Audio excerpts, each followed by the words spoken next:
Hello student, आज के editorial का टॉपिक है fleet electrification to tackle urban population. इसको आप कनेक्ट कर पाएंगे जीएस इन्वायरमेंट के पार्ट से। टॉपिक है conservation, environmental pollution and degradation, environmental impact assessment. इस टॉपिक से आज के एडिटोरियल के एनालिसिस को आप कनेक्ट कर पाएंगे। बेसिकली आज का एडिटोरियल रिवॉल्व करेगा अराउंड इंडिया के जो अर्बन एरियाज हैं, स्पेशली यहाँ पे अर्बन एरियाज की बात करेंगे। वहाँ पर एयर पोल्यूशन जो है वो काफी ज्यादा हो गया है और AQI that is air quality index में वहाँ पर रेड जोन्स आ गए हैं और ये काफी डेंजरस है ऐसी सांस को लेना। और कैसे गवर्नमेंट के क्या स्टेप्स हैं और किस तरह से पोल्यूशन को कम कर पाएंगे। और हम बात करेंगे इसमें सबसे ज्यादा ई व्हीकल की, या इलेक्ट्रिक कार हो या इलेक्ट्रिक बस हो या फिर इलेक्ट्रिक ट्रक हो जिससे ट्रांसपोर्टेशन होता है इंडिया में मेजरली, उसके ही अराउंड आज का एडिटोरियल रिवॉल्व करेगा। आते हैं आज के एडिटोरियल के एनालिसिस पर। एयर क्वालिटी इंडेक्स की अगर हम बात करें तो बहुत सारे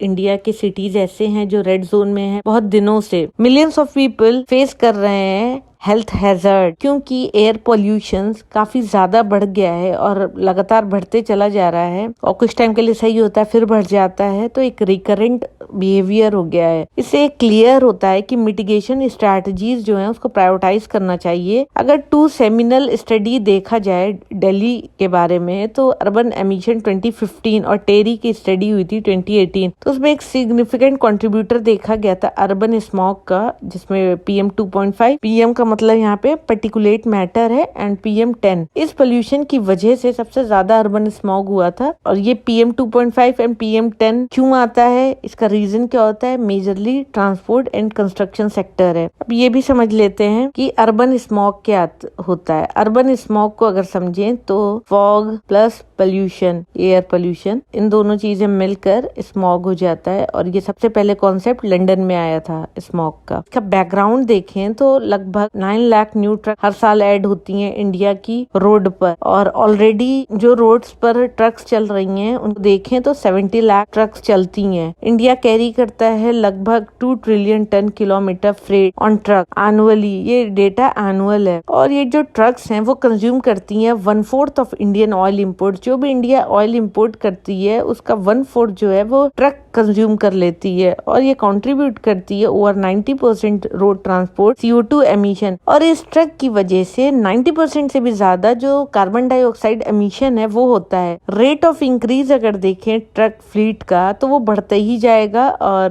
क्योंकि नेटवर्क जो है रोड के वो भी अच्छे होते जा रहे हैं, बढ़ते जा रहे हैं। जब इंडिया एक इमर्जिंग इकोनॉमी हो रहा है, बहुत सारी न्यू ट्रक्स आ रही हैं जो उनके फीचर हैं वो diesel fired internal combustion engine vehicles हैं। आज के अगर देखें तो हमारी जो सिटीज हैं वो फेस कर रही हैं greater onslaught of PM 2.5 pollution. Thankfully India already electrified rail freight transportation use कर रहा है, लेकिन ये केटर करता है सिर्फ लगभग 20% जो फ्रेट कैरीड होती है कंट्री में उसमें। अगर ऑन रोड की बात करें तो इंडिया के electric vehicle penetration rate cross कर दिया है 6% मार्क। इलेक्ट्रिक ट्रक अभी भी एक चैलेंज है, क्योंकि अगर इलेक्ट्रिक ट्रक को यूज करना है तो कॉस्ट एक बड़ा इशू है और दूसरा चार्जिंग इंफ्रास्ट्रक्चर कंस्ट्रेंट, ये दोनों इशू है। लेकिन फिर भी कमेंडेबल जॉब गवर्नमेंट ने किया है कि वो अग्रेसिवली इलेक्ट्रीफाई कर रहा है बस फ्लीट और सेट कर रहा है इलेक्ट्रिफिकेशन टारगेट बस एग्रीगेटर्स के लिए। अगर फोकस थोड़ा सा एक्सटेंड कर दें डीजल ट्रक की तरफ और डस्ट मिटिगेशन की तरफ जो सिग्निफिकेंट PM सोर्सेज हैं, तो उसके लिए एक इमीडिएट एक्शन की अटेंशन की जरूरत पड़ेगी। इम्पोर्टेंट है दोनों ही पर्सपेक्टिव से, अगर हम बात करें एनर्जी सिक्योरिटी पर्सपेक्टिव या सस्टेनेबिलिटी पर्सपेक्टिव, दोनों ही पर्सपेक्टिव से इम्पोर्टेंट है। ये जो एरा है वो अर्जेंसी का है, हर सांस की वैल्यू है। अगर हमें सोल्यूशन देखना है तो जल्दी ही देखना पड़ेगा, और अभी नीड ऑफ द आवर है कि हमें एक्शन लेने की जरूरत है। रिसेंट डिमांड देखें तो 7,750 ई ट्रक्स की डिमांड हुई है इंडिया में। अगर रिसेंट डिमांड देखें तो 7,750 ई ट्रक्स की डिमांड, ये इम्पोर्टेंट हो जाता है ताकि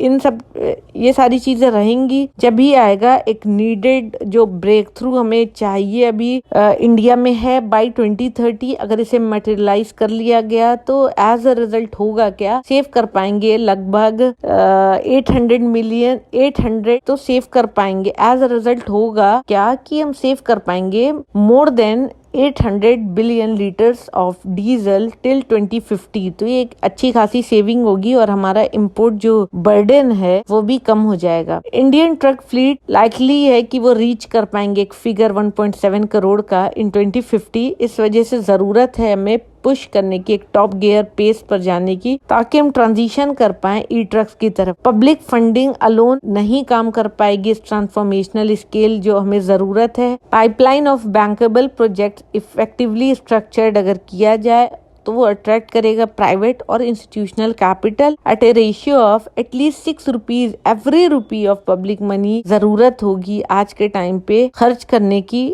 ई ट्रक्स के लिए। हम ऑलरेडी अचीव कर चुके हैं विक्ट्री, जहां पर अगर हम बात करें तो 3 व्हीलर में more than 50% electric vehicle penetration हो चुका है। लेकिन इंडिया के लिए एक इम्पोर्टेंट माइलस्टोन है 2070 नेट जीरो एजेंडा, और ट्रांसपोर्ट सेक्टर को डीकार्बोनाइजेशन पाथवे पे लेके आना है। और ये होगा कैसे? ट्रक इलेक्ट्रिफिकेशन के द्वारा, क्योंकि ट्रक से सबसे ज्यादा पोल्यूशन हो रहा है, अभी हमने ऊपर पहले भी डिस्कस किया है। और अगर कॉस्ट को कम करना है, मिड रेंज इलेक्ट्रिक ट्रक लेकर आना होगा इंडिया में। और अगर हम अभी देखें जो प्रेजेंट में कॉस्ट है वो पड़ेगी अराउंड 1.5 करोड़। अगर हम उसी को कंपेयर करें डीजल ट्रक से तो वो लगभग 40 लाख की मिल जाती है। ट्रक के अलावा कॉस्ट ऑफ चार्जिंग, लॉजिस्टिक, ये भी एक मेजर हर्डल्स है ट्रांजिशन अगर हमें करना है ई ट्रक्स की तरफ। अगर हम डिक्लेयर करते हैं कुछ एक्सप्रेसवेज को या नेशनल हाईवे को ग्रीन फ्रेट कॉरिडोर, तो एक डिमोन्स्ट्रेशन इफेक्ट होगा कंट्री में और एक्सेलरेट करेगा feasibility studies, demand aggregation, supplier readiness and prudent risk allocation strategy, जिसकी जरूरत है क्रिएट करने के लिए green freight corridor in India. अगर इस तरीके के कॉरिडोर पहले इवॉल्व होते हैं small stretches like 500 kilometre on route, अगर बात होती है हैवी ट्रक मूवमेंट की, अगर इनोवेटिव फाइनेंशियल इंस्ट्रूमेंट लेकर आना, इंसेंटिवाइजेशन करना है चार्जिंग इंफ्रास्ट्रक्चर का, facilitation of entrepreneurial effort and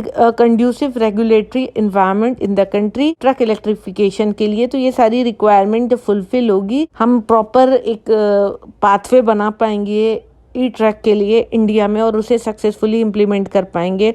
हमें ज़रूरत है रियलाइज करने की कि जो अर्जेंसी है आज के वक्त पर, उसके लिए कंसर्टेड एफर्ट लेना है, और ताकि हमें रियलाइज करना है, क्योंकि आज के टाइम पर अर्जेंसी हो गई है सारे एफर्ट्स लेने के लिए, ये एक्शन लेने के लिए। क्योंकि अगर ये एक्शन नहीं लेंगे तो हम फ्रेश ब्रेथ नहीं ले पाएंगे अपनी सिटीज में, और हमें फ्रेश ब्रेथ लेना है तो हमें ये सारे एक्शंस लेने पड़ेंगे और पोल्यूशन कम से कम करना होगा। तो ये था आज का एडिटोरियल का analysis. Thank you for watching my video. Please like, share and subscribe.